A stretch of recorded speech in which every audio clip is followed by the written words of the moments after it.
po pag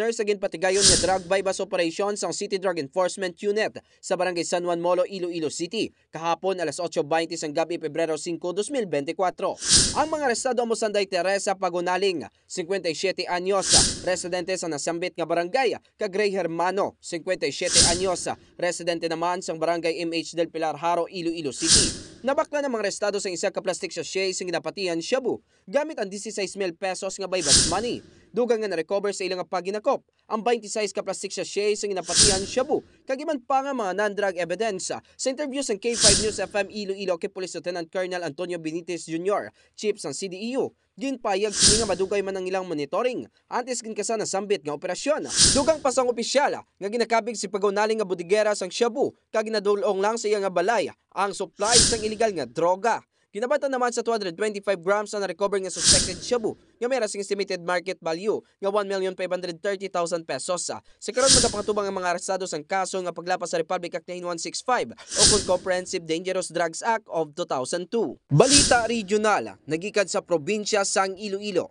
Ako si K5 Eric Canyasares para sa Kampiyon nga Balita, Serbisyo Publiko kag Kalingawan sa Western Visayas. K5 News FM.